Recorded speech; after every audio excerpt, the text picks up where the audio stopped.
Oke teman-teman, kali ini kita akan menjawab pertanyaan dari beberapa subscriber yang DM di IG saya ya, mengenai masalah drilling dan juga troubleshootingnya. Tapi kali ini saya akan membahas berapa sih pressure yang ada di reservoir tank dan juga working pressure-nya ya. Untuk di drilling D245S standarnya berapa, lalu bagaimana cara pengejasan atau penyetelan angin, pressure udara di situ ya.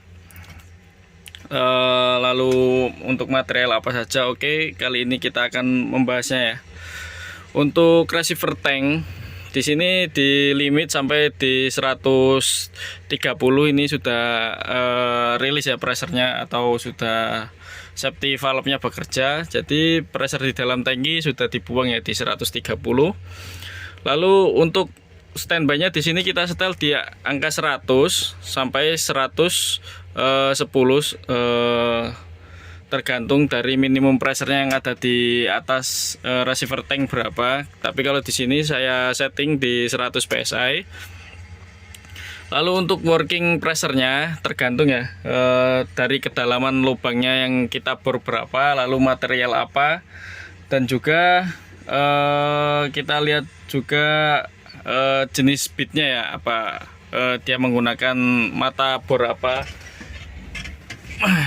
Itu yang namanya bit, drill bit. Nah, kelihatan tuh ya.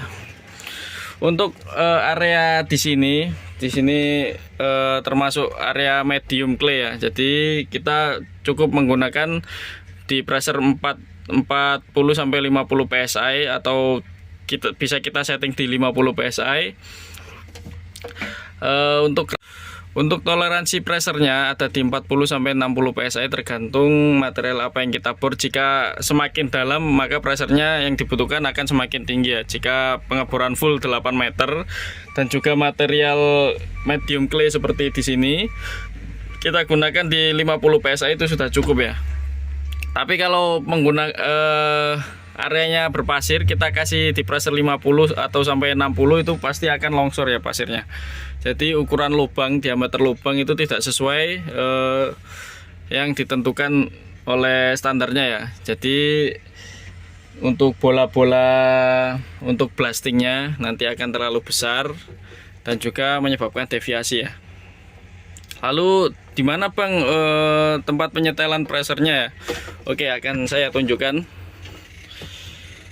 Tempatnya ada di luar, di posisi samping receiver tank.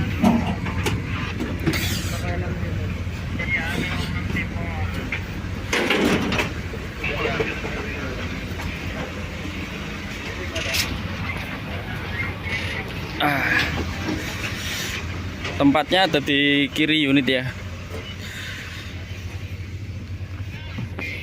samping receiver tank tempatnya.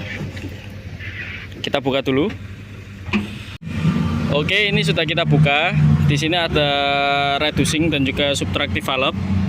Di sini fungsi subtractive valve di sini untuk pengajasan di working pressure atau pressure di ujung nozzle ya, di ujung drill bit. Lalu untuk reducing ini berfungsi untuk menjaga tekanan di dalam reservoir tank. Ini reservoir tanknya ya. Untuk kompresor, jika pressernya kurang, maka baut yang ada di sini yang menggunakan obeng min ini kita masukkan sesuai pressure yang kita butuhkan dengan melihat pressure gauge yang ada di dalam kabin. Begitu juga dengan reducing valve-nya yang bawah. Jika pressure di ujung nozzle kurang, kita kencangi dan kita masukkan bautnya menggunakan obeng min ya.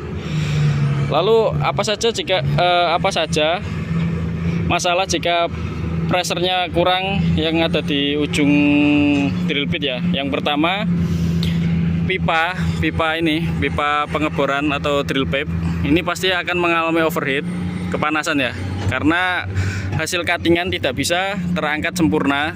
Jadi setelah di cutting dia akan tersumbat di area drill pipe ini ya, di area dinding samping ini, sehingga produktivitas drilling pasti berkurang. Yang pertama, berpengaruh juga pada fuel consumption. Lalu apa saja apa problem yang terjadi jika pressernya berlebih ya?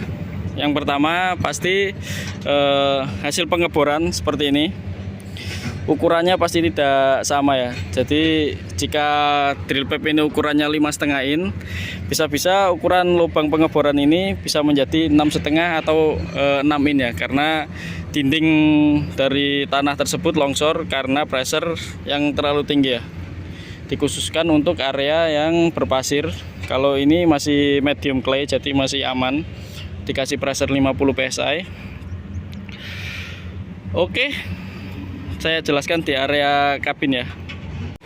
Oke, bagi teman-teman yang masih bingung, di sini ini namanya reservoir gauge, pressure gauge. Ini yang menentukan adalah reducing valve yang posisinya berada di atas tadi.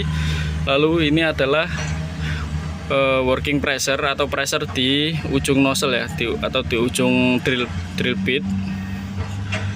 Di sini adalah untuk subtraktif yang berada di bawah tadi ya. Ini kita standarkan sesuai kondisi pengeboran, entah kedalaman ataupun material yang akan dibor ya, dan juga bentuk dari drill bit tersebut, entah dia menggunakan clay atau tricon bit, nanti kita sesuaikan di sini. Karena jika cuttingan tidak terangkat sempurna, yang pertama pasti pipa itu akan overheat dan juga sangkut ya, atau macet di dalam lubang karena cuttingnya tidak bisa terangkat. Lalu yang kedua akan ada overheat di area drill bit ya, atau di ujung mata bor. Dia akan cepat aus karena itu tadi cuttingan tidak bisa terangkat dengan sempurna. Oke, sekian video dari saya. Jika ada kurang kata atau salah perkataan, mohon maaf. Jika ada kekurangan atau yang kurang jelas, bisa DM di IG saya atau komentar di kolom komentar ya. Jika saya sempat akan saya balas. Dan jika teman-teman minta video penjelasan yang lebih jelas lagi, bisa request, nanti insya Allah akan saya buatkan ya. Oke, see you.